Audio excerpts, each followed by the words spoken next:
ఉత్తరాఖండ్లోని హరిద్వార్లో ఒక జపాన్ సాధువుకు అరుదైన గౌరవం దక్కింది. జపాన్కు చెందిన సాధువు ఆదిత్య నందగిరిని ప్రఖ్యాత హిందూ మఠం నిరంజని అఖాడాకు మండలేశ్వరుడిగా నియమించారు. ఆదిత్య నందగిరి మహామండలేశ్వరుడు అనే అత్యున్నత ఆధ్యాత్మిక పదవిని పొందిన మొదటి జపాన్ పౌరుడిగా గుర్తింపు పొందారు. ఈ గౌరవాన్ని నిరంజని అఖాడా వారు ఆయనకు ప్రదానం చేశారు. ఆధ్యాత్మిక మార్గంలోకి ప్రవేశించి సన్యాసం స్వీకరించిన తర్వాత స్వామి ఆదిత్య నందగిరి అనే పేరును పొందారు. భారతీయ సనాతన ధర్మాన్ని, యోగాను జపాన్లో ప్రచారం చేయడంలో ఆయన కీలక పాత్ర పోషిస్తున్నారన్నారు. ఒక విదేశీయుడికి, ముఖ్యంగా జపాన్ వ్యక్తికి ఇటువంటి ఉన్నతమైన హిందూ ఆధ్యాత్మిక హోదా దక్కడం విశేషంగా పరిగణిస్తారు. భారత్లోని హిందూ సంప్రదాయం పట్ల ప్రపంచవ్యాప్తంగా రోజురోజుకు ఆసక్తి పెరుగుతోందన్న అభిప్రాయం వ్యక్తమవుతోంది.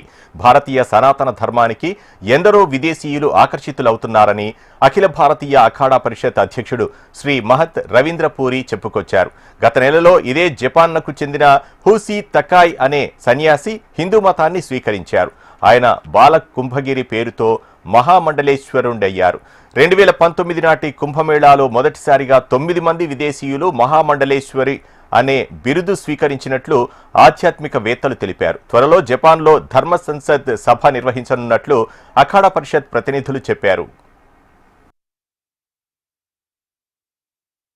पूरा प्रयास है कि हमारी सनातन संस्कृति देश विदेश में फलती फूलती रहे और आज हमने जापान के एक महामंडलेश्वर बनाई हुई है जिनके साथ करीबन 25 शिष्य थे और हमारा प्रयास है कि जापान में जितने भी संत महात्मा हमारे हैं सभी टोक्यो में उनका आश्रम हो और हमने एक MOU साइन किया हुआ है कि हमारे यहाँ से जितने भी वेल क्वालिफाइड लोग हैं वो जापान में जाएं, सनातन का प्रचार प्रसार करें और अब अपने जापान से वहाँ के लोग हमारे हिंदुस्तान में आए, हमारे उत्तराखंड